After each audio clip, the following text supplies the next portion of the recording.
Hello. So today I've decided to talk to you about something that a lot of people are just going to completely ignore, but they're not going to understand what it actually even is about.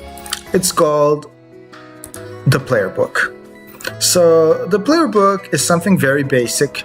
It allows you to see what cards you own, what cards you don't own. But one thing people have always forgotten is that when you complete an entire line, you're going to get some free crystals. I'm a bit more advanced, so there are very few of these left for me, but I think I might have one that I just completed. One sec. Yeah, right here. If it's a minion line, it's worth 10 crystals. If it's a player line, it's worth 30. So it's less, but I mean, they're basically impossible to fail when you're farming a boss match. I just never actually had one of these. I missed the last one. I was missing just one. Very frustrating.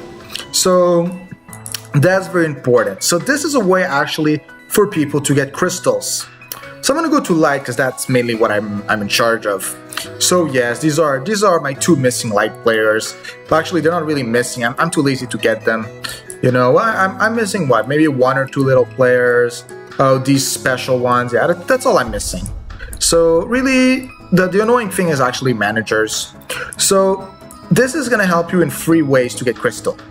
The first way is, you gotta know that evolving something that's above 2 stars is normally gonna give you 10 crystals. And is less expensive than evolving a 5-star. So mass evolving all your 3 stars should give you huge amounts of crystals. This is extremely interesting at the beginning of the game, as this will allow you to do more draws for actual players. And if you're really lucky, a legendary. The second thing is affection. You see these little hearts. Very often they're gonna ask you at the end of the match a question. The thing is, unless you care about this player and you're planning to use them long, there is a wiki that's gonna give you the correct answer per player. Think about what element they are, and you're gonna pretty much guess what the answer is. If it's something mean, it means it's dark. If it's something you gotta say that's nice, it's light. And there's just a general feel of how you need to answer. And for people who want the actual value, just go to the guide. It's very hard to not succeed, even if you fail a lot. Okay? So basically, the affection, the chain, and the evolving. And when you get rid of a player, you sell him, these things stay. So you want to actually, when you've sold stuff and you come back and say, oh, maybe I can evolve them for crystal, you can go back to this guide and know how far they went. So that's what's pretty nice. And again, at the very beginning of the game, this is going to be nice because in the special card section, if you go down to the gatekeepers, especially this line, it's going to be easy to get. The entire Penguin Armada is very simple to obtain, giving you a whooping 90 crystals for basically getting players that you're desperately gonna need at the very beginning of the game, and are not hard to get. This requires a little bit more achievement luck, but worst case, you can spend some crystals to get the missing one, and it'll cancel even itself out. Then there's even the elementals, all the swirlies. So the beginning of the game, this is a very good way to earn crystals. Endgame, this page will not be your problem. Endgame, you're gonna look at this for a completely different reason. You're gonna be looking at this to know the stats of things. 95% of the time, everything is extremely evolved. So you're not gonna be looking at the regular version or the version you own. You're gonna be looking at the EE version. You click on a player, you're gonna know what stats he's gonna get, how he's supposed to be positioned, and his EE skills. This is something that a lot of people care about, because by using this, you can find out what players could be nice for your team.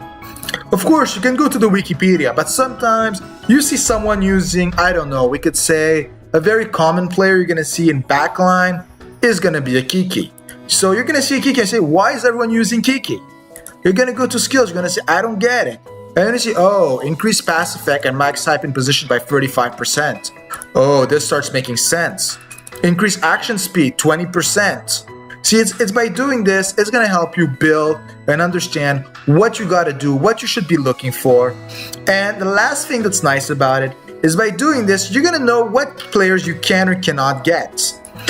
There are 3 types of players in the game. There are regular players, for example, Ridiel, the card looks completely normal. There's no writing at the top, and there's nothing at the bottom. I'm pointing that out as you will see a difference in the following cards. Elizabeth, literally considered the easiest special character 5-star to earn. She has this little S. It also means that she can't use as training material or earn GP. So meaning they can only be obtained in special conditions. So there is no way they will ever drop from the draw, and you will never find them in Scout. So don't try. I'm just pointing this out as a lot of people have tried and said they're waiting for a character and they're looking for them in Scout, they just won't find them. And the last thing is Season 2. Those are findable in the draw, but not in the Scout. So especially when you're a new player, it's not that bad, you don't care so much, because you're going to be drawing a lot of the time. But endgame wise, you're going to want to check exactly which season they are, because this is going to make a difference. We are near the 2-year mark, so maybe Season 3 is going to start, and this will change these rules. But currently, these are the rules. And again, this will also show you what you need to evolve them. It isn't actually valuable unless you're looking at special players, because some of them have some different conditions. These conditions are not going to be something extraordinary. It's often going to be some rivals, but you just want to make sure that you got what you need.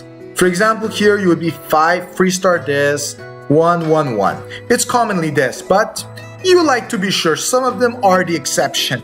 And if you run out or you're near the end of their event, you just want to be sure you can evolve them when you spend that last point at the very end to get it. So I hope that thanks to this, you've actually understood the importance of the player book.